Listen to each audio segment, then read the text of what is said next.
As a farmer, you're always learning. New challenges can arise daily. Once you've overcome these challenges, a good way to share what you've learnt, hear what other farmers have experienced, and form networks within the community is to participate in an event such as the Pasture Walk. Thank you very much for coming out today to our Koonunga Pasture Walk. My name's Georgie Keynes, I think most of you know me by now. Today is our Winter Pasture Project Walk.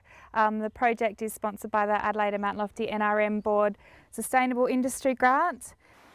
This pasture walk is facilitated by the Barossa Improved Grazing Group, known as the Big Group, which is comprised of the Anguston Agricultural Bureau, the Koonunga Agricultural Bureau, the North Rhine Sheep Group, Mount Pleasant Beef Group and Barossa Mid-North Dairy Discussion Group.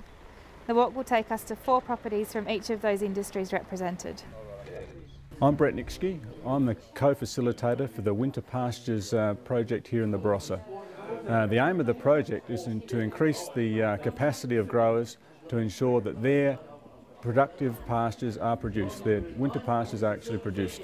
The project also aims to increase the participation of producers in NRM activities throughout the region. Capeweed is an agricultural weed that can have a real impact on grazing properties. This pasture has been sprayed and then grazed as a method of controlling the capeweed, which allow production benefits for the producer. The Winter Pastures NRM project has also been successful in securing further funding through Caring for Our Country to run demonstrations to provide further NRM and production benefits to local producers. This is the RAPPA, which is the time-saving electric fencing unit. So it allows us to be able to use rotational grazing and go out in the paddock, put an electric fence across so that we can move our cattle or sheep around and they can then utilise the pasture a lot better. And it's really simple and easy to use and saves us a lot of time. Rotational grazing allows the pasture to have a bit of a break so the cattle can be less selective. They have to eat and utilise the pasture a lot better, and then when we shift them it means the pasture can actually recuperate and regenerate again before we then put more sheep or cattle on it. So it allows us to utilise it a lot better. The Barossa is known for its vineyards, and this project highlights the importance of having livestock and vineyards within the same system. The cattle are grazing the vineyards as a method of weed control and also to reduce compaction in the soil. The benefits of using cattle in the vineyard are that there are less sprays, less chemicals, and also less traffic in the vineyard, which leads to soil compaction. Other areas we are focusing on today include loosened pastures, ryegrass trials, and strategies for grazing cereals. The Winter Pasture Project and the Pasture Walks provide a link with other stakeholders and projects occurring throughout the region.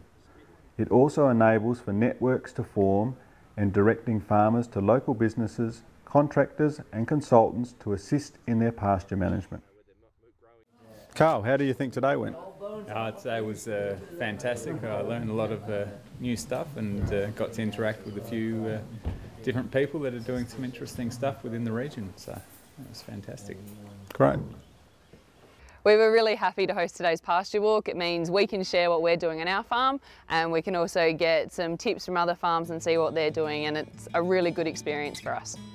Today's pasture walk has been a great success with a number of local producers taking part, forming networks and learning about methods to improve their winter pasture production and achieve NRM outcomes on farm.